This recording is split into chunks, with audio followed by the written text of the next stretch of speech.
that hook I was singing, that's the song with you and Dame. Yeah. How did that come about? Yeah, Man, we got shout it. out Dame Lillard, man. That's OD. my guy. Shout out to homie Brookfield Deuce. So this is like, I know his cousin basically, but his cousin is like his A&R Okay. and like creative director and stuff. Super dope visual mind. And we used to work together. Okay. Yeah, so we worked at this spot. We connected on, because he rapped too. Okay. So we just was on some like, I was living in the Bay at the time. We was working together. We like, let's stay connected. I ended up moving to LA maybe like 3-4 years later.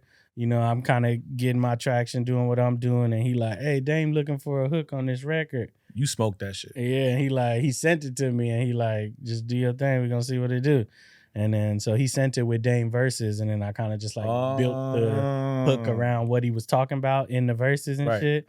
And then as soon as I did it, I was like, oh yeah, if he don't use this, he's stupid. This motherfucker crazy. And then I did that motherfucker, millions of plays later, that shit was on his album. And Fact. he put it out as a single. That shit was on 2K. Like, Fact. Playing during the was. conference finals. That shit bugged out playing 2K, and the shit is on 2K. Yeah, that shit was tough. Damn, I know this nigga. Yo, That's sure. bugged. That's bugged out, bro. That's dope. That's bro. a crazy position. Like, yo, that's dope. Was you nervous? Like to do the record? He nah, was because not. He wasn't. Yeah, because I'm so like I've worked on because this was just coming off of the time I referred to earlier where transitioning from Vine to Instagram was kind of shaky, and I'm like, let me just work on the craft because I got shout out Schoolboy Q.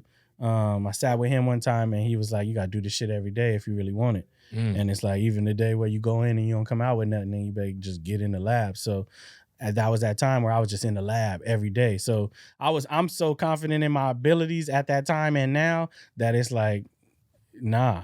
I already knew I was ready for that opportunity. And then I had already proven myself right because maybe like 2 years before I had a record that kind of took off with Larry June called Organic Pimpin'. And it was kind of that same style that I did on the Home Team record. I'm surprised you and Primo never crossed paths because he be working with Larry June. We did a record. We You and did a Primo? record like during the Vine days a while ago, but we still tap in. I talk to him every now and then on the gram and shit. But yeah, it was funny how he be went on with tour Larry with him and June. shit.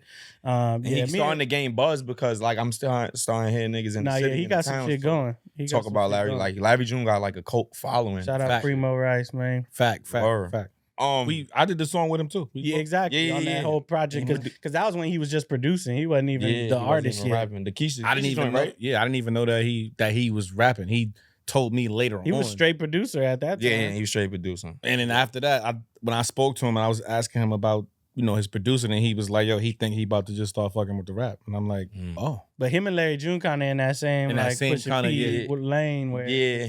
it made sense when I saw them going on tour together. I'm like, oh, that actually makes hella sense right there.